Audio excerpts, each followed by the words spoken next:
Greetings, this is Clint Fleetwood from Aletheia Game Studios, and this is another Godot tutorial.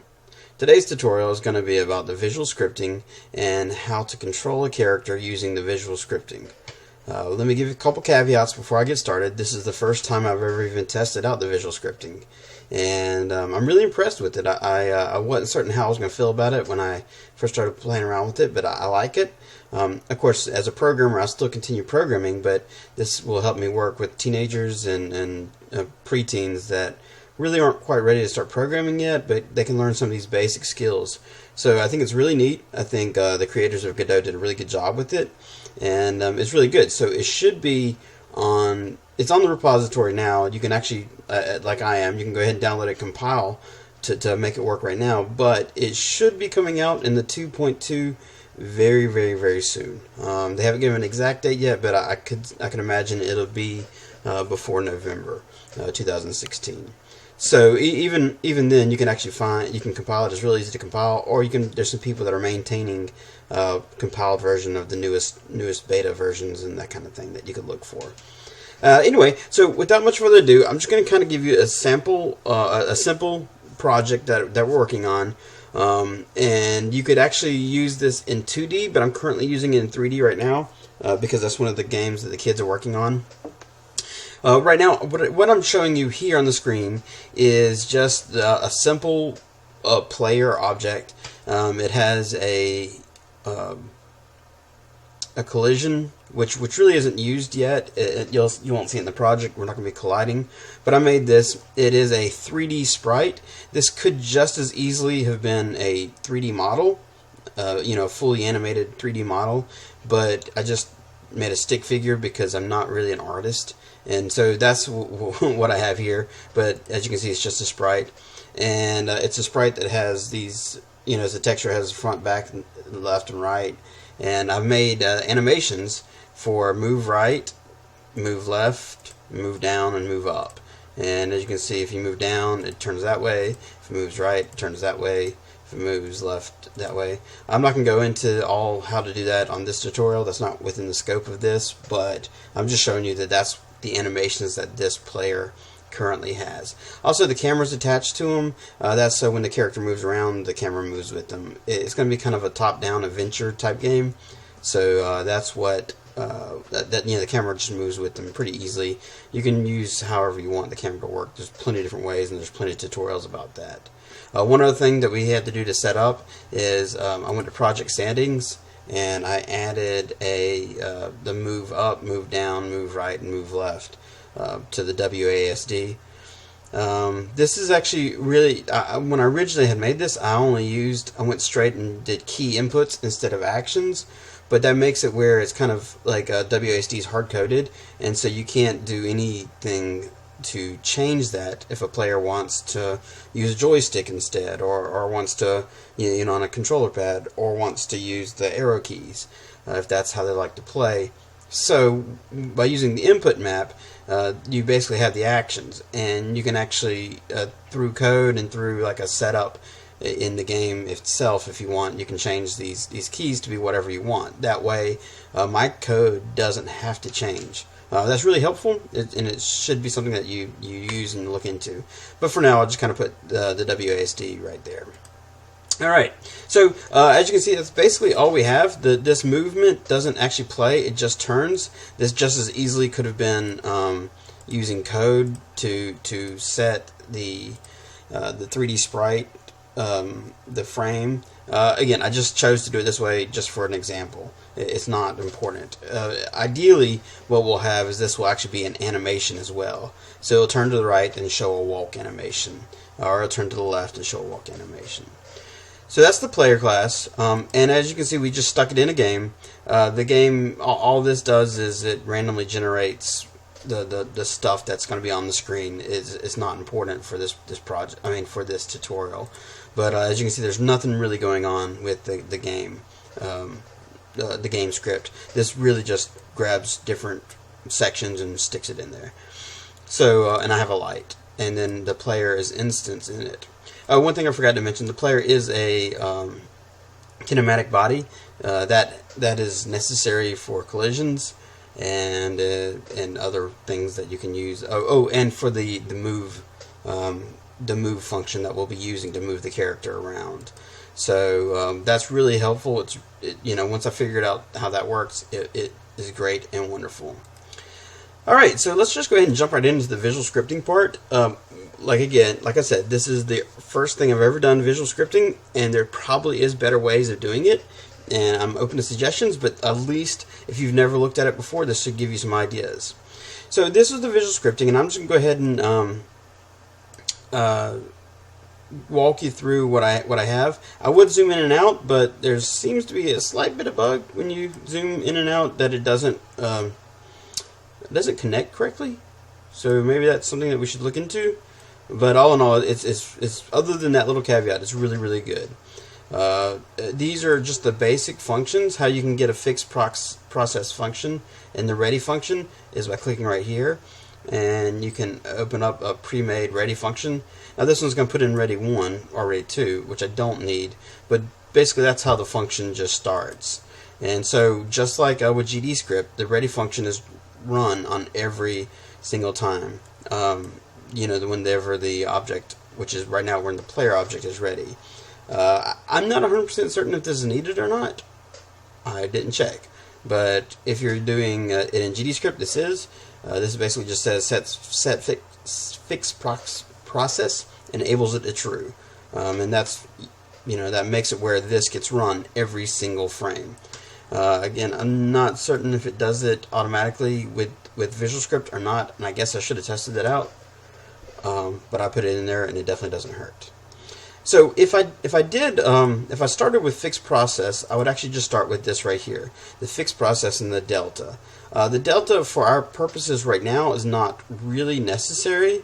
It is useful and it is helpful information when you're trying to do timing, or if you're concerned about frame rates. If it gets too slow, I'm not certain that move will move the way I kind of expect, so you may do some calculations with delta to make sure that the move is always consistent, even if you drop down below like 20 frames per second or something. I'm not certain about that, but this is just a simple test, so really I'm not going to worry about that. So to jump right off, we're going to say this is to move the character. So what happens on each frame, we're going to set a local variable. Now it didn't have to be a local variable. It could have been a variable that is permanently set by using this right here. You could have set move. Sorry, can't spell. Moving X like that, and then change the type to a vector 3 if you wanted, but I decided against that. Again, being mostly self-taught, I don't know the advantages and disadvantages of having this local variable set every frame. I don't know if it's better to keep it as a global variable and then just keep setting it or changing it. So I'm kind of like not certain about the theory behind which one's better, but I just set it like this for simplicity's sake. So what I'm doing is I'm setting move X and move Z to 0, 0, 0, and then 0, 0, 0. So it's moving on the X and the Y and the Z axis 0. It's moving a vector on the X axis 0, and on the Z axis is moving 0 as well. What that means is if nothing's happening, the character doesn't move, and of course that's what you want to happen. So what I've done now is I've set up this constant, which is an array, and that's pretty easy. You just go down here and you would do set up constant, and then you change the type to array, and then you can change right here the value. You can change the size to, I did 4 because there's 4 keys that you can put in, and then change these to strings. There might be a better way than doing this, but this works, so I'm fine with that. So that constant array is move up, move left, move down, move right. Now that actually coincides exactly with my input map. Move up, move down, move right, move left. Okay, so it goes through it. So those names are the same as the input. Alright, so this is where it gets, you may not you may not have, if you're not familiar with visual scripting, which I'm not, this is where kind of you have to think a little different.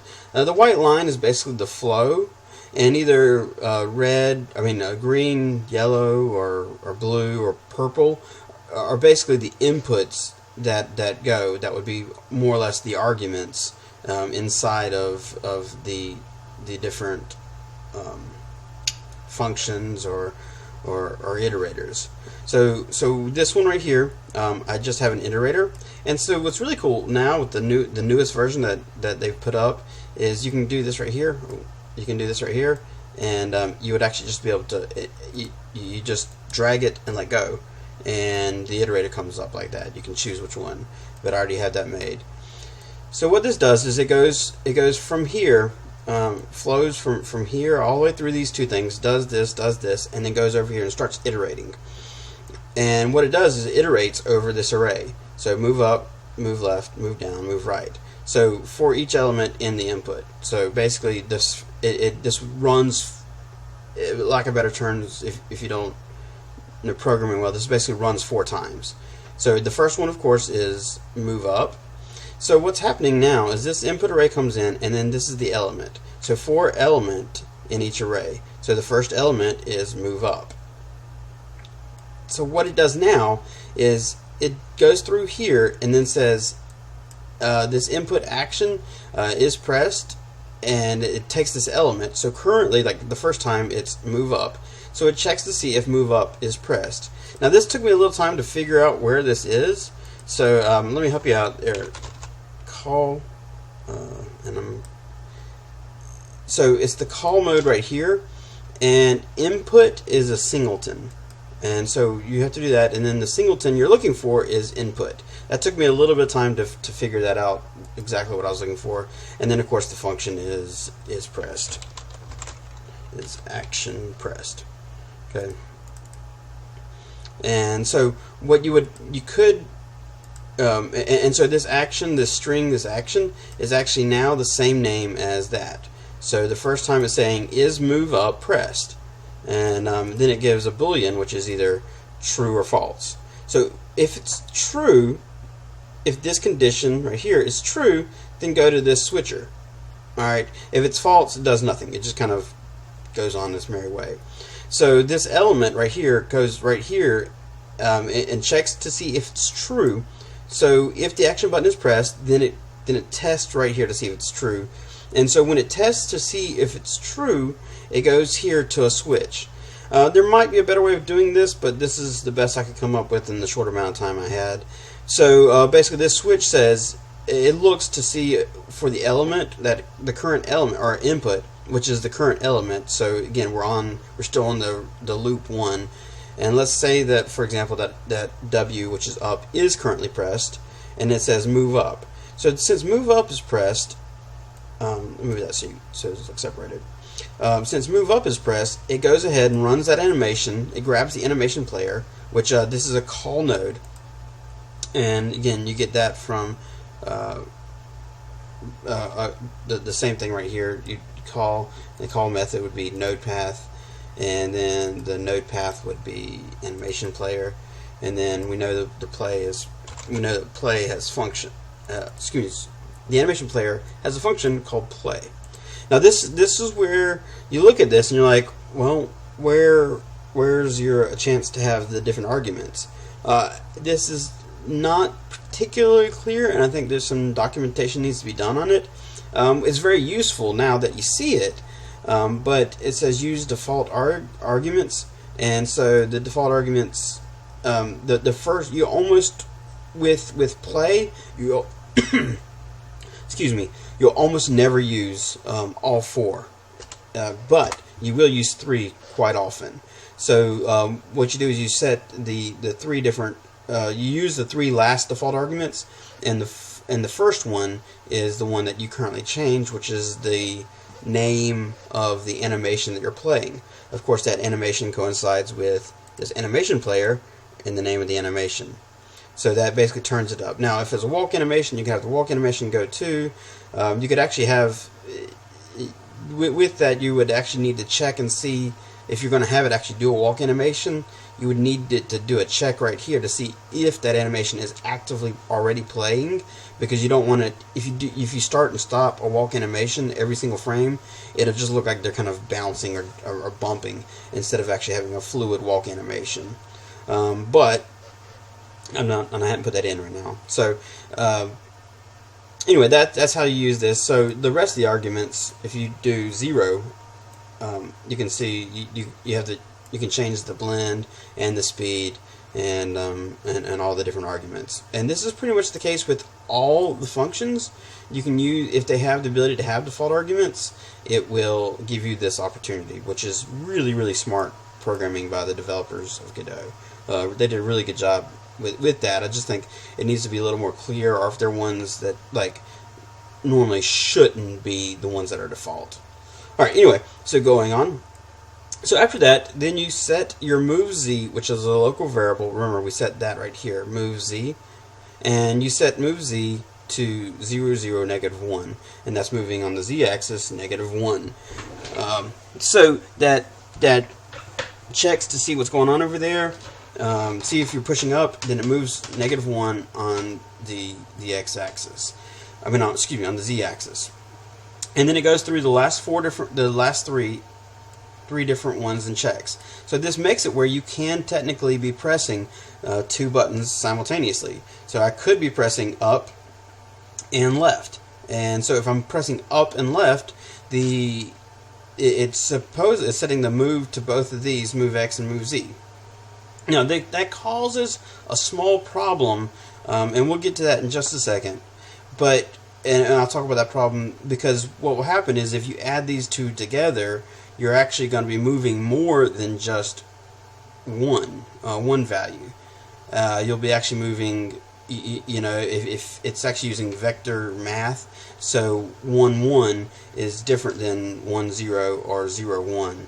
And so that actually, if you think about the Pythagorean theorem, a squared plus b squared equals c squared, this would actually be c squared instead of just a squared when you're moving. And that makes it where you look like you'd move considerably faster when you're moving in both directions. So that's an easily handled problem, and we'll get to that in just a second. But anyway, so you loop through all these, it's checking, and then it sets these values based on which direction you're moving. Now if you have all 3 pressed down, or 3 different ones pressed down, it will go to the last ones that are set.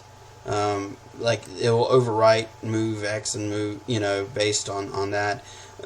I don't see a problem with that, because with the joystick, or with a controller thumbstick, it's completely impossible to have both directions going. And with the WASD, I just can't imagine consistently trying to make that happen. So I'm not really that concerned about it. The main thing is if you have left and right pressed down, it'll always be going towards the right instead of to the left. Again, not that big of a deal. So anyway, so after it gets done looping through, then it goes to the exit. Alright, and so this is really cool, because when it's done, this is basically, if you're writing in code, this would be after the for loop. And so this is what happens after it exits. And then it goes out to here, and then it runs the function move on the character. Again, that's the reason why we have it as a kinematic body, because it wouldn't be able to do that.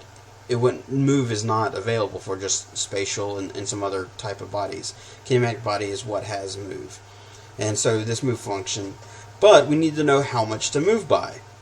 Since this is gone after, because it is after the exit of the iterator, we know that these variables over here have been set to what we want them to be.